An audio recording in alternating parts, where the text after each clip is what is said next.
Hello friends, तो हम लोग शब्दावली की बात कर रहे थे जिसमें हम लोगों ने कुछ शब्द देखे थे जो भी हमारे लेखांकन से जुड़े हुए थे। 5 शब्द हम लोग देख चुके थे। उसी के आगे कंटिन्यूएशन में बहुत आसान है, ये पूरा बोर्ड भरा है, इसको एक साथ मत देखना, इसलिए मैं कहीं बोर्ड पर लिखता नहीं हूं, लेकिन आज मैंने लिख दिया है। एक एक करके हम लोग बात करेंगे, सिर्फ उतने को फोकस करके देखना है। तो अगला शब्द आता है हमारा क्या, विक्रय। बहुत आसान है। जब बेचा गया ना, तो बेचने के बाद से हमें कुछ पैसा मिल जाता है। तो क्या बेचते हैं हम लोग, जो भी कंपनी कोई वस्तु बना रही है या कोई सेवा बना रही है।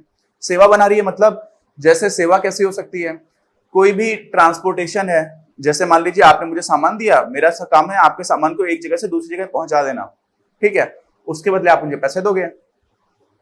तो मैंने आपको कोई वस्तु नहीं बेची, मैंने आपको एक सेवा बेची कि मैं आपका सामान यहां से उठा करके दूसरी जगह तक पहुंचा दूंगा।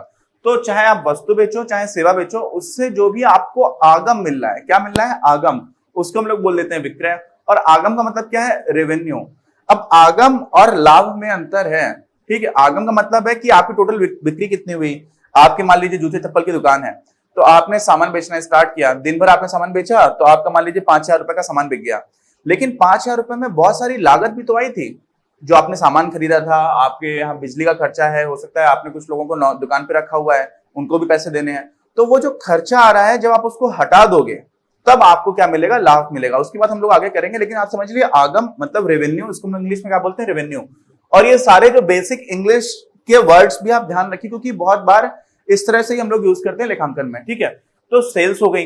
अब सेल्स में दो चीजें, एक समझिए, सेल्स सिर्फ और सिर्फ ऐसा नहीं होता है कि आपको पैसा मिला तभी आप उसको सेल्स मानेंगे।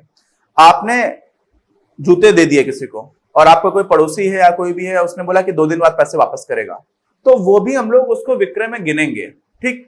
ऐसा नहीं कि जब पैसा आ रहा होगा तब गिनेंगे, क्योंकि आपने सामान दे दिया, जो आपको करना था वो आपने कर दिया है, तो आपने कमा लिया है। क्या कर लिया है, देखिए एक कॉन्सेप्ट आता है इकोनॉमिक्स में, लेखांकन से भी जुड़ा हुआ है।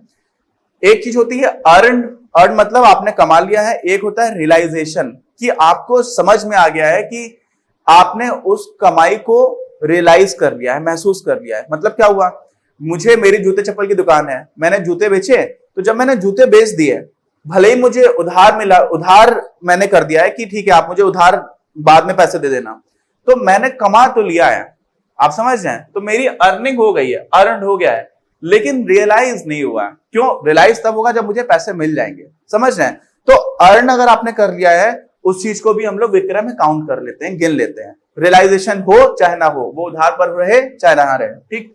अगली बात आ जाती है आगम, इसी से जुड़ा हुआ था। तो ये आगम क्या होता है, जो भी आपको पैसा मिल रहा है, जो आपको पैसा मिलना चाहिए उसके बदले में, वो आपका हो जाता है रेवेन्यू, ठीक है, कुल पैसा। तो विक्रय आमदनी, अब आपने 5,000 रुपए की टोटल बिक्री की, सब सामान बेचा 5,000 रुपए का, लेकिन उसमें फायदा तो 400 रुपए का ही हो सकता है, क्योंकि बाकी आप सारे खर्चे हटा दोगे। तो जो कुल पैसा आया 5,000 रुपए, उसको हम लोग बोलते हैं रेवेन्यू। अच्छा, अब हम लोग सिर्फ एक दुकान की बात तो करते नहीं है, अलग अलग तरह के बिजनेसेस हैं, अलग अलग तरह के इंडिविजुअल्स हैं, लोग अलग अलग तरह के हैं, और उन सारे लोगों के लिए लेखांकन की जरूरत पड़ती है। तो बहुत सारे अलग अलग तरह के रेवेन्यू स्ट्रीम्स होती हैं। क्या होती हैं, बहुत सारी मदें होती हैं जहां से पैसा आ सकता है। क्या क्या हो सकता है, कमीशन है, किसी का काम है कि मैं आपको ये काम करा दूंगा तो मेरा इसमें 10% कमीशन बनता है, ठीक है। एक पाकिस्तान के प्रेसिडेंट हुए थे, आसिफ अली जरदारी, जेल में रहे या कुछ, मुझे एग्जैक्टली भी ध्यान नहीं है उनका, कुछ तो उनके ऊपर केस, करप्शन केसेस बहुत सारे चल रहे थे, तो उनको बोला जाता था मिस्टर 15%, क्योंकि जितना भी पाकिस्तान में काम हो रहा है, जो उनके देख रेख में हो रहा है, उसमें 15% वो अकेले खा लिया करते थे। तो इतने भ्रष्ट नेता भी हुआ करते, तो पाकिस्तान के उन नेता को बोला जाता था मिस्टर 15%। क्यों, क्योंकि उनका 15% क्या रहता था, कमीशन रहता था। तो ये वही कमीशन टाइप की चीज है, ठीक है। फिर लाभांश, लाभांश का मतलब होता है डिविडेंड बोलते हैं हम लोग। लाभांश मतलब किसी कंपनी को फायदा हुआ, और कंपनी को जो फायदा हुआ वो अपने अपने मालिक, जो भी कंपनी के मालिक है, उनमें कुछ कुछ वो फायदा बांट दे रही है, तो लाभ का अंश मिल रहा है, उसको हम लोग बोलते हैं लाभांश। ब्याज है, आपने किसी को पैसा दे रखा है, कोई इन्वेस्टमेंट कर रखा है, उस पर भी जो आपको आमदनी हो रही है वो भी क्या होगा, आपके लिए रेवेन्यू हो गया। और ऐसे ही रॉयल्टी है। रॉयल्टी क्या होता है, जैसे मान लीजिए कोई लेखक है, उस लेखक ने किताब लिखी, और किताब को छापने का काम तो पब्लिशर का होता है ना, बहुत सारे पब्लिश हाउसेस होते हैं। तो आपकी किताब किसी पब्लिशर ने छाप दी, अब वो किताब की बहुत बिक्री हो रही है, तो हर किताब की बिक्री पर जो लेखक होता है उसको कुछ परसेंटेज मिलता है, कुछ एक फिक्स्ड अमाउंट बन जाता है। 200 रुपए की किताब है तो 30 रुपए रॉयल्टी मिल रही है। तो वो रॉयल्टी का मतलब हुआ जो लेखक या इस तरह का काम करने वाले को जो पैसा मिल रहा होता है उसको हम लोग बोलते हैं रॉयल्टी। तो ये बात सिर्फ ये बताने का मतलब है कि रेवेन्यू की बहुत सारे स्रोत हो सकते हैं। ऐसा नहीं है कि सिर्फ आपने जो सामान बेचा उससे आ जाएगा, जो सेवा बेची उससे आ जाएगा। आएगा सामान और सेवा से ही, लेकिन उसके नाम अलग अलग हैं, उसके रूप अलग अलग हैं।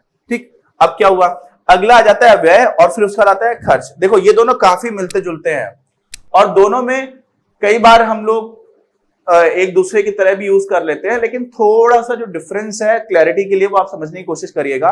व्यय एक्सपेंसेस, व्यय को हम लोग बोलते हैं एक्सपेंस और खर्च को बोलते हैं एक्सपेंडिचर। ठीक, अब एक्सपेंस की जो सबसे पहली चीज है व्यय की, वो एक लेखा वर्ष में, एक लेखा वर्ष मतलब अपने यहां पर 1 अप्रैल से लेकर के हम लोग 31 मार्च तक मानते हैं, उसमें आपने जो आगम आपको कमानी थी, क्या कमाना था, आगम, आगम मतलब रेवेन्यू। तो रेवेन्यू कमाने के लिए जो कुछ भी खर्च किया है आपने एक लेखा वर्ष में, उसको हम लोग एक्सपेंस बोलते हैं। देखिए क्या बोला मैंने, एक लेखा वर्ष में, पहली कंडीशन तो ये है। दूसरी कंडीशन क्या है, आगम अर्जित करने की प्रक्रिया में आने वाली लागत, कॉस्ट है, खर्चा हो रहा है। अब क्या क्या खर्चे होंगे, बहुत सारे खर्चे होंगे। जैसे आपने वही जूते चप्पल की दुकान पर फिर से आ जाते हैं, तो आपने कुछ लोगों को नौकरी पे रखा हुआ है, जो लोग बाकी ग्राहकों को जूते और चप्पल दिखाते हैं उनको पैसे देने हैं। फिर आपको बिजली का पैसा देना है, ठीक है, आप लोग बिजली यूज कर रहे हो। फिर उसमें साथ में बिजली के लिए जो भी इंस्ट्रूमेंट्स हैं, पंखे हैं, एसी लगा रखा है दुकान पर आपने, तो उसका भी खर्चा आएगा। तो इस तरह के जो तमाम खर्चे आएंगे, है ना, वो एक लेखा वर्ष में आपने कितने खर्चे किए और आपको कितना रेवेन्यू मिला था, वो अलग चीज थी। तो जो एक लेखा वर्ष में आपने रेवेन्यू अर्जित करने के लिए, बाकी चीजों के लिए नहीं, जो आपको पैसा कमाना था उसके लिए जो आपने कुछ खर्च किया, उसको हम लोग क्या बोलते थे, एक्सपेंस बोल देते हैं। अच्छा, अब एक्सपेंस में 2-3 चीजें और भी समझिए। उपयोग की गई परिसंपत्तियों एवं सेवाओं की लागत। ठीक, तो सेवा तो मैंने आपको बोल दिया, जैसे आपने किसी की दुकान पर हायर करके रखा हुआ है, तो उससे आप उसकी सेवा खरीद रहे हो, वो ग्राहकों को सामान दिखा रहा है और आपकी दुकान पर दिखा रहे हो, तो आप उसको पैसे दे रहे हो, तो आपने उसकी सेवा खरीद ली। परिसंपत्तियों का मतलब क्या हुआ, आपने दुकान में एक पूरा इन्वेस्टमेंट कर रखा है ना, दुकान धीरे धीरे क्या होती जा रही है, पुरानी होती जा रही है।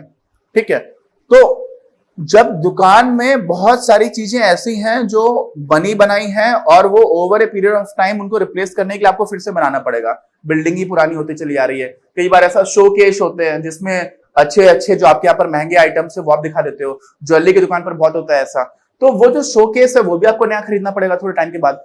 तो वो सारी चीजों में क्या हो रहा होता है, जो भी परिसंपत्तियां जो आपके एसेट्स हैं, परिसंपत्ति मतलब एसेट जिसकी हम लोग पहले बात कर चुके हैं, वो धीरे धीरे पुरानी होती जा रही है। क्या होती जा रही है, पुरानी होती जा रही है। अब कोई चीज पुरानी होगी तो उसकी कीमत क्या हो जाएगी, कम हो जाएगी। कुछ कुछ ऐसे सामान होते हैं कि एकदम नए हैं, जैसे कार के मामले में बोला जाता है कि कार आपने शोरूम से बाहर निकाल ली, उसके बाद से 10-20% कीमत तो ऐसे ही गिर जाती है। मतलब वही गाड़ी ऊपर खड़ी थी, आप बस खरीद करके बाहर लेकर के आ गए, तो एकदम से इतना ज्यादा क्या हो जाता है, उसमें मूल्य ह्रास हो जाता है। क्या हो जाता है, मूल्य ह्रास, डिप्रिसिएशन। और वो मार्केट के मतलब अलग अलग तरह के मार्केट्स अलग अलग तरह से चीजों को देखते हैं, तो कुछ चीजों में हम एकदम सडन एक पतन मान लेते हैं कि बहुत ज्यादा कमी हो गई, समझ रहे हैं। बाकी भी आमतौर पर जो भी बिल्डिंग है, मशीन है किसी की, कोई किसी बिजनेस में, तो हर चीज में क्या हो रहा होता है, हर चीज की कीमत घटती चली जा रही होती है। अब जैसे मान लीजिए आपने कोई मशीन खरीदी, क्या खरीदी, कोई मशीन खरीदी, लेथ मशीन है मान लीजिए। लेथ मशीन में हम लोग बहुत सारी चीजें हैं, जो भी हार्डवेयर का काम होता है, बहुत सारे इस तरह काम होता है, पानी की मोटर बनवाने का काम है, अलग अलग तरह की चीजों में, उसमें हम लोग कुछ चीजों को जैसे स्क्रू है या कुछ भी है उसको थोड़ा थोड़ा ठीक कर रहे होते हैं, उसका साइज ठीक कर रहे होते हैं। तो वो लेथ मशीन 1 साल में तो खर्च होगी नहीं, 1 साल में हो जाएगी क्या खर्च, मतलब आपने वो मशीन खरीदी और उस मशीन को यूज करके आप उसकी सेवा ले रहे हो। अब वो 1 साल में तो खर्च होने वाली नहीं है, बहुत समय तक चलेगी। तो उसमें हम लोग क्या मानते हैं कि हर साल में उसकी कीमत कुछ कुछ घटती हुई मान लेते हैं। ऐसा नहीं मानते हैं कि जिस दिन खरीदी उस दिन आपने पूरा पैसा लगा दिया, उसके बाद से जिस दिन खराब हो रही है उसी दिन आप उसको एक नुकसान मान रहे हो, ऐसा नहीं है। हम लोग उसको लगातार निरंतर रूप से उसमें कुछ कमी होती जा रही है वो मान लेते हैं। तो वो सारी जो चीजें मानते हैं उसको लोग बोलते हैं मूल्यह्रास, और इसके लिए बहुत ही कॉमन टर्म है जिसको हम लोग इंग्लिश में बोलते हैं डिप्रिसिएशन। तो इसलिए मैंने इसको लिख दिया डिप्रिसिएशन। ठीक, फिर क्या है, मजदूरी मैंने बता ही दिया, वेतन भी आप दे रहे हो, ब्याज दे रहे हो। यूटिलिटीज, यूटिलिटीज का क्या मतलब होता है, यूटिलिटी का मतलब होता है पानी का बिल है, ठीक है, एक्सपेंडिचर बिजली का है, जो भी आपको लगातार हमेशा हर जगह पर यूज करनी पड़ेगी ही पड़ेगी। ठीक है, तो वो सारी बिजली और पानी सबसे प्रमुख यूटिलिटी मान लीजिए। आज से थोड़े दिन पहले कम्युनिकेशन में डाकघर को भी यूटिलिटी की तरह माना जाता था, समझ रहे हैं। डाकघर भी एक तरह की आपको क्या दे रही होती थी, सेवा दे रही होती थी। तो वो सारी चीजें आ गई। अच्छा, ये तो हमारा हो गया व्यय। अब व्यय जैसा ही है एक्सपेंडिचर, अंतर नहीं है, लेकिन इसमें देखो क्या है, लाभ, सेवा या संपत्ति प्राप्त करने पर राशि व्यय करना। तो यहां पर भी आप वही कर रहे थे, यहां पर भी आप राशि व्यय कर रहे हो। थोड़ा सा अंतर क्या आ जा रहा है मेन, कि यहां पर जरूरी नहीं है कि आप 1 साल की बात करो। जब आप 1 साल की बात करते हो तो आप उसको बोलते हो आगम व्यय, रेवेन्यू एक्सपेंडिचर। ठीक है, क्या बोलते हो आप? आगम व्यय, मतलब रेवेन्यू एक्सपेंडिचर। और ये हो जाता है आपका अगर आपने 1 साल से ज्यादा, जैसे मैंने आपको बोला कि आपने कोई लेथ मशीन खरीद ली या कोई दूसरी ऐसी मशीन खरीदी जिसको आप कई साल तक यूज करोगे अपने व्यवसाय में, तो उसको हम लोग एक संपत्ति मान लेते हैं। वो आपका एक एसेट बन जाता है। क्या बन जाता है? परिसंपत्ति। और उस परिसंपत्ति में निरंतर जैसे जैसे आप उसको उपयोग करते जा रहे हो, जैसे जैसे वो पुरानी होती जा रही है, तो क्या हो रहा है? उसमें एक मूल्य ह्रास हो रहा है। क्या हो रहा है? मूल्य ह्रास। तो डिप्रिसिएशन का कॉन्सेप्ट आ जाता है। और ये तब मानते हैं परिसंपत्ति जब आप उसको 1 साल से लंबे समय के लिए यूज करोगे। किसके लिए? 1 साल से लंबे समय के लिए। तब वो क्या हो जाएगी? परिसंपत्ति बन जाएगी। बात समझ में आ गई आपको? और इसमें भी वही है, वेतन यहां पर भी आप देना पड़ेगा। जैसे माल और मशीन की खरीद की आपने, तो एक्सपेंडिचर और व्यय मुख्य रूप से समझ लीजिए कि आप 1 साल से कम में किया तो उसको व्यय बोल दिया। वो भी यहां पर देखिए आगम व्यय है। और यहां पर अगर 1 साल से ज्यादा के लिए आपने कोई पैसा खर्च कर दिया, इन्वेस्टमेंट कर दिया, वो निवेश हो गया, तो उसको क्या हो गया? उस निवेश से एक परिसंपत्ति क्रिएट हो गई, उससे एक एसेट बन गया। और वो जो एसेट बन गया उसको आप over a period of time use करोगे, तो उसमें आप डिप्रिसिएशन लगा दोगे। जब हम लोग आगे अकाउंटिंग में बहुत सारी चीजें देखेंगे ना, तो डिप्रिसिएशन के बहुत सारे अलग अलग प्रिंसिपल्स आते हैं, सिद्धांत आते हैं, उनकी भी हम लोग बात करेंगे।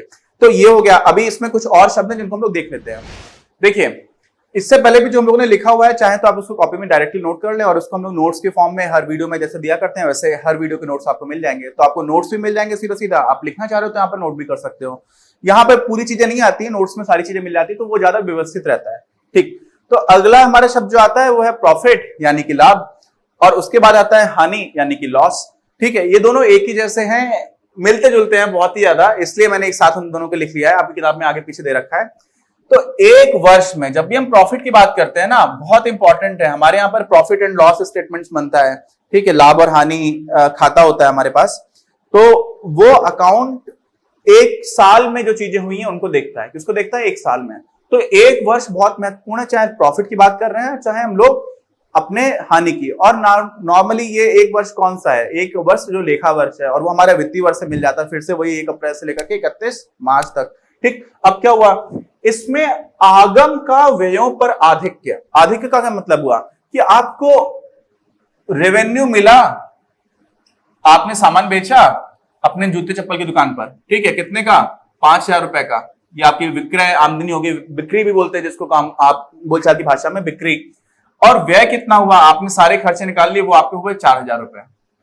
तो आपको जो फायदा हो गया वो कितना हो गया? 1,000 रुपए। ठीक, अब ये तो मैंने एक दिन की बात बताई है, लेकिन जब हम लोग प्रॉफिट लेखांकन में बात कर रहे होते हैं तो पूरे वर्ष में कितने का हुआ? मान लीजिए पूरे वर्ष में ये 5 लाख का हुआ होता।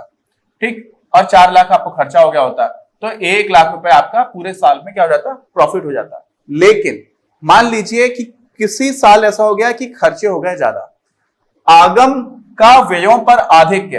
तभी आधिक्य हो पाएगा ना जब रेवेन्यू ज्यादा है, आगम ज्यादा है। अगर आगम कम हो गया, व्यय ज्यादा हो गया, तो हो जाता है आपको नुकसान। बिल्कुल सेम चीज है। अब व्ययों का आगम पर आधिक्य 1 साल में। अब व्यय में 1-2 चीजें समझिए। देखिए, आगम सामान्यता क्या हो रहा होता है कि कोई भी बिजनेस है, आमतौर पर वो 1 चीज या 2 चीज या 5 चीज बेच रहा होता है। खर्चे बहुत सारे होते हैं, खर्चे बहुत सारे, अब बहुत सारे तरह के होते हैं, ऐसे बोलना चाहिए। मैग्नीट्यूड भले ही कम हो, मैग्नीट्यूड मतलब उसका जो परिमाण है। जैसे समझ लीजिए कि आप जूते चप्पल की दुकान है, फिर से वही उदाहरण ले लेते हैं, तो जूते चप्पल की दुकान में आपको पैसा कब मिलेगा? सिर्फ और सिर्फ तब जब आप जूते और चप्पल बेचोगे। लेकिन आपके खर्चे क्या होंगे? आपने कितने लोगों को दुकान पर रखा हुआ है, हो सकता है आपको नगर पालिका या नगर निगम को भी एक फीस चुकानी पड़ती हो, है ना। उसके बाद से फिर आपने क्या किया हुआ है, आपको बिजली के जो खर्चे आ रहे हैं वो आप दे रहे हो, फिर कोई चीज खराब हो गई दुकान पर, वो हो गया। और उसको छोड़ करके 2-3 चीजें होती हैं जो बड़ी एक्सेप्शनल होती हैं, एक्सेप्शनल नेचर की होती हैं, कभी कभी हो जाती है, तो लोग उसके लिए इंश्योरेंस लेते हैं। इंश्योरेंस मतलब बीमा कराते हैं। अब बीमा कराओगे तो उसके भी आप प्रीमियम भरोगे, तो वो भी आपकी एक लागत बन जाएगी, तो वो भी व्यय हो जाएगा। और उसी में क्या क्या हो जाता है कि कभी कभी मुद्रा और मुद्रा सम्मूल्यन में हानि हो जाती है। अब चोरी हो गई आपके यहाँ पर, आग दुर्घटना हो गई, आग लगी दुकान में, तो भी आपका नुकसान हो गया। तो अगर आपने बीमा कराया होगा तो आपको कुछ पैसा मिलेगा। बीमा में भी एक सिद्धांत होता है कि जितने का नुकसान हो रहा होता है उतना नहीं मिलता, उससे थोड़ा सा कम ही मिलेगा, तो वहां पर भी नुकसान हो रहा होगा। और साथ में आपने बीमा लिया तो आपने प्रीमियम भी भरा होगा। तो ये सारी चीजें। फिर स्थिर परिसंपत्तियों के विक्रय में हानि, आपने अपने यहाँ मशीन रखी थी कोई, अब वो मशीन 2-3 साल आपने यूज किया, उसके बाद आपने इसको किसी दूसरे को बेच दी, तो उसकी काफी सस्ती करके आपको बेचना पड़ेगा, तो हो सकता है कि उसको बेचने में भी आपको नुकसान हो जाए। तो वो सारी चीजें, तो आप समझ रहे ना कि हानि होने के रास्ते बहुत सारे हैं, इसीलिए रिस्क है, रिस्क ज्यादा है।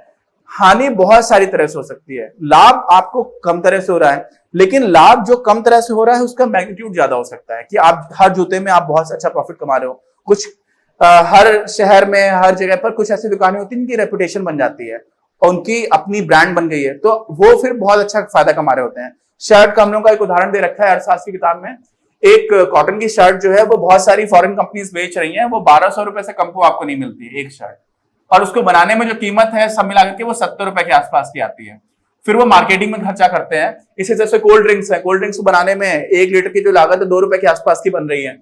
अब 2 रुपए की लागत है और बेच रहे हैं वो आपको 40 रुपए में, तो ये लोग फिर बहुत ज्यादा प्रॉफिट कमाने लग जाते हैं। तो भले ही कम जगह से प्रॉफिट आ रहा हो, लेकिन वो इतना ज्यादा आ रहा होता है कि व्यय उसके सामने बहुत छोटे हो जाते हैं। बहुत बड़ी ऐसी कंपनीज बन गई हैं। तो आपको लाभ में और हानि समझ में आई। अब इसमें एक चीज और समझिए, मैंने लिखा हुआ है OE बढ़ जा रहा है। OE का मतलब क्या हुआ?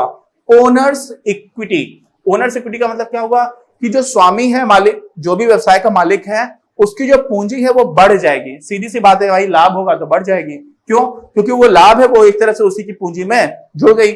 और ओनर्स इक्विटी कम कब हो जाएगी? जब आपको हानि हो जाएगी। तो इसमें 2-3 बिंदु वही थे कि एक वर्ष की बात करते हैं हम लोग, पूरे साल में क्या हुआ, और आगम का व्ययों पर आधिक्य है तो लाभ हो गया, और व्ययों का आगम पर आधिक्य है तो क्या हो गया? हानि हो गई। अच्छा, हानि कई तरह से हो सकती है। अब उसके बाद से एक चीज आती है अभिवृद्धि। लाभ और अभिवृद्धि ये भी जुड़े हुए हैं। अभिवृद्धि को हम लोग बोलते हैं गेन, ठीक है। तो लेखांकन में गेन्स बहुत सारी ऐसी चीजों को बोला जाता है जो व्यवसाय से जुड़ी हुई चीजों से हो गई, ठीक है। प्रॉफिट और लॉस हम लोग एक साल में निकाल रहे हैं, लेकिन गेन क्या हो सकता है? मान लीजिए कि मैं एक डेवलपर हूं। डेवलपर मतलब कौन सा डेवलपर? बहुत सारे अलग अलग तरह के डेवलपर्स होते हैं। मैं एक रियल एस्टेट डेवलपर हूं। रियल एस्टेट डेवलपर का मतलब क्या हुआ कि मैंने बहुत बड़ी जमीन का हिस्सा ले लिया है, अब मैं उसमें बहुत सारे प्लॉट्स बनाऊंगा, रोड्स निकालूंगा, पार्क्स बनाऊंगा, और उसी जमीन के हिस्से में मेरा किसी से झगड़ा चल रहा था कोर्ट में। क्या चल रहा था? न्यायालय में केस चल रहा था। अब वो न्यायालय में केस मैं जीत गया। क्या हो गया? केस मुझे जीत गया। तो वो सीधे सीधे मेरा प्लॉट बेचने वाला जो काम है वहां से मुझे पैसा आया करता था, वो पैसा प्रॉफिट मुझे जुड़ेगा, प्रॉफिट में आकर के जुड़ेगा। लेकिन इसको हम लोग बोलेंगे कि ये गेन हो गया। कैसा गेन हो गया? कि न्यायालय में मैंने केस जीत लिया। अब ये गतिविधि निश्चित रूप से बिजनेस से जुड़ी हुई है, लेकिन ये बिजनेस से जुड़ी हुई आम गतिविधियों में से नहीं है। ये ऐसी चीज है कि कोई अचानक से इक्का दुक्का चीज हो गई। दूसरा उदाहरण, मान लीजिए कि मेरे पास अभी हमारे यहाँ पर क्या है, लैंड एक्विजिशन बिल है, तो वो तो अब एक्ट बन चुका है। तो जब कांग्रेस सरकार आई थी तो उन्होंने क्या किया था कि बहुत सारे लोग, जो भारत में किसी की जमीन ली जाती थी, किसी को रोड बनानी है, देखिए देश के आर्थिक विकास के लिए रोड तो बनानी पड़ेंगी, तो कभी रोड बनानी है या किसी दूसरे पर्पस की वजह से आपको जमीन देनी पड़ रही है लोगों की, भट्टा पार्सल, बहुत सारी ऐसी घटनाएं हुई हैं जिसमें बहुत दिन तक सुप्रीम कोर्ट में केस चला। तो वो सारी दिक्कतें ना रहें गांव वालों से, अगर आप उसकी जमीन ले रहे हो किसी किसान से, तो उसके पास क्या बचा, है ना। तो ये बोला गया कि अगर आप ग्रामीण क्षेत्र में कोई जमीन अपनी बेच रहा है और सरकार ले रही है, तो मार्केट रेट के 4 गुने पर लेगी। कितने पर? 4 गुने पर मार्केट रेट का। और अगर शहरों में ले रही है तो 2 गुने पर लेगी। तो अब क्या हुआ, बहुत सारे किसानों को इसका फायदा मिलने लगा, सरकार के लिए कीमत बढ़ गई। अभी हमारे जो दिल्ली है ना, दिल्ली, तो दिल्ली में प्रदूषण बहुत रहता है, तो बहुत सारे ट्रक्स हैं जो रात में दिल्ली से निकला करते थे। तो दिल्ली के पूर्वी तरफ और पश्चिमी तरफ बाईपास बनाया गया है पूरा, जिसको हम लोग बोलते हैं ईस्टर्न पेरिफेरल रोड है, और यहां से वेस्टर्न पेरिफेरल रोड है। तो अब बहुत सारे ट्रक्स बाहर से होकर के जाने लगे हैं। तो ये जो ईस्टर्न पेरिफेरल रोड बना हुआ है, पूरा कंक्रीट का है, और इसको बनाने में जो लागत आई है, वो लागत में सबसे बड़ा हिस्सा जमीन खरीदने का है। पहले वही लागत 10-15% के आसपास रहा करती थी, ठीक है। अब वही लागत जो है वो 60%, 70% तक पहुंच जाती है।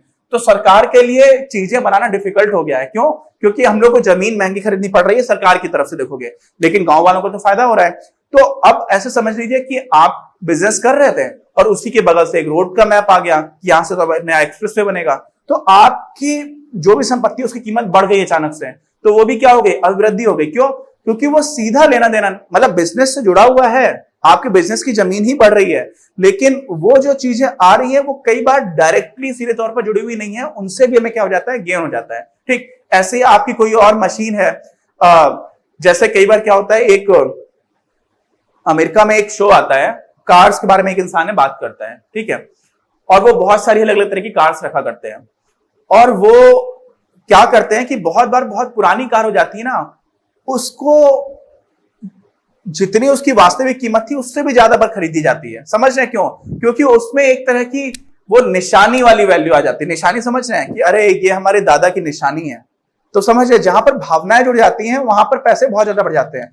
ऐसे ही कि अरे ये 1910 में गाड़ी चला करती थी और इस पर वायसराय साहब निकला करते थे, तो वो गाड़ी की नीलामी होती है, तो उसकी जो वास्तविक कीमत है उससे भी ज्यादा पर बढ़ जाती है। तो इस तरह से क्या होता है ना कि कई बार आप पुरानी चीजों को लेकर के, ऐसे आपकी कोई मशीन निकल करके आ गई, तो कई बार बिजनेस करते करते उन्हीं में जुड़ी हुई कुछ चीजों से अचानक से फायदा हो जाता है, जो बिजनेस की सीधे संबंधित काम है, जो आप चीजें बेच रहे हो, जो सेवाएं बेच रहे हो, उनको छोड़ करके भी बाकी चीजों से भी फायदा हो सकता है। तो उसको हम लोग क्या बोल देते हैं? गेन्स बोलते हैं, अभिवृद्धि बोलते हैं। और अगर एक वर्ष में हम निकालेंगे ना, देखिए जब प्रॉफिट निकाल रहे होते हैं तो जो गेन हो रहा होता है ना अलग से, उसको भी हम लोग अपने वर्ष के प्रॉफिट में इंक्लूड कर लेते हैं। लेकिन गेन में क्या है कि थोड़ी सी प्रवृत्ति अलग तरह की होती है। ठीक, तो ये शब्द हम लोगों ने देख लिए। इसी में 8 शब्द करीब और हमारी किताब में दे रखे हैं, जिनको हम लोग अपने अगले वीडियो में कंटिन्यू करेंगे, और वहां से आपकी ये सारी चीज समझ में आ जाएगी कि इन शब्दों का अर्थ क्या है। देखिए मैं आपको इतना आराम से इसलिए समझा रहा हूं ना, एक बार ये सारी चीज समझ लोगे, फिर बेस बन रहा है यार, अभी हमारी नींव बन रही है, नींव मजबूत होती चली जाएगी, फिर आगे आप लोगों को बिल्कुल भी दिक्कत नहीं आएगी। तो हम लोग मिलते हैं अपने अगले वीडियो में। इस वीडियो के नोट्स हर वीडियो की तरह आपको मिल जाएंगे